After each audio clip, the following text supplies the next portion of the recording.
Muslims of today, and many of them actually claim that in previous scriptures, including Bible, the coming of Prophet Muhammad, may God's peace and blessings be upon him, was prophesied.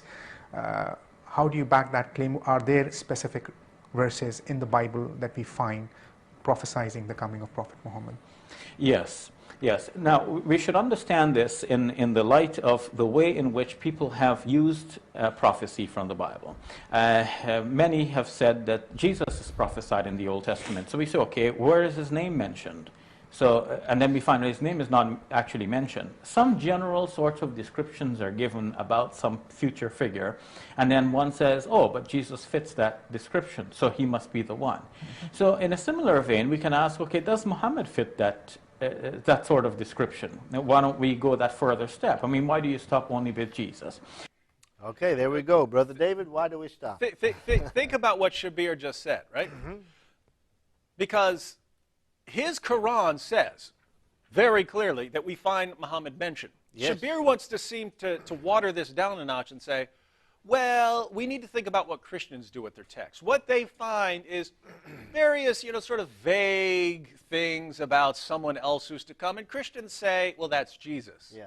Well, and so why can't we do the same thing with Muhammad? Sure. Seems sensible and logical. Now, but by the way, as kind of a side note here, is that what we have in the Old Testament? When it's some sort of vague mentions of someone who's to come? No. Is that what we have? No. Because, we're told, are we not, that the Messiah is going to come from Bethlehem, right? Yes. So it's giving us a location. Of course, more than one person can come from Bethlehem, but we're specifically told he's going to be born of a virgin. Yes. Are we not? We're told that he's going to live a miraculous life. And just so we can read one of these passages, again, the topic is Muhammad in the Bible, but just because Shabir said you have these vague general mentions here. We don't know who it is, right? Let me quote a couple of verses from Isaiah 53. Let's see what kind of vague references to some random person who's going to come down the road. Yeah. Surah 53, verse 3. I'll start. He was despised and forsaken of men, a man of sorrows and acquainted with grief, and like one from whom men hide their face. He was despised, and we did not esteem him. Surely our griefs he himself bore, and our sorrows he carried. Yet we ourselves esteemed him stricken, smitten of God, and afflicted. But he was pierced through for our transgressions. He was crushed for our iniquities. The chastening for our well-being fell upon him, and by his scourging we are healed. All of us, like sheep, have gone astray. Each of us has turned to his own way.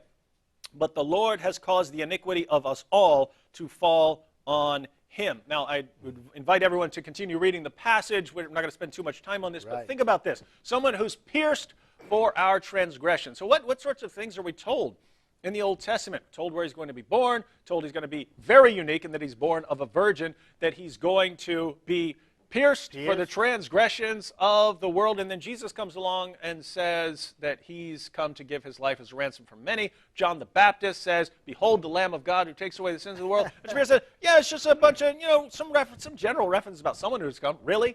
Because that sounds awfully split. Born of a virgin? How many people does that fit?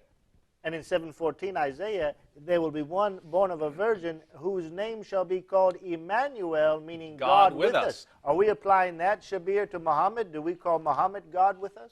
And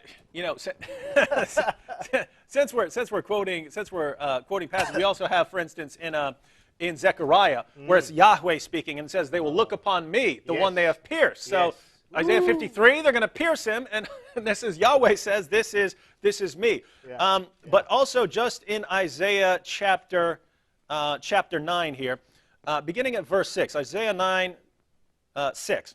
For a child will be born to us. Child's going to be born. A son will be given to us, and the government will rest on his shoulders, and his name will be called Wonderful Counselor, Mighty God, Eternal Father, Prince of Peace. There will be no end to the increase of his government or of his peace on the throne of David and over his kingdom, to establish it and uphold it with justice and righteousness from then on and forevermore. The zeal of the Lord of hosts will accomplish this. So a descendant of David is going to take his throne, who will be the mighty God. There's just vague references. It can apply to anyone. So why not do this with Muhammad? Yeah, because Muhammad's God in Islam, right? Yeah, all of these things. And he's going to die for sins, right?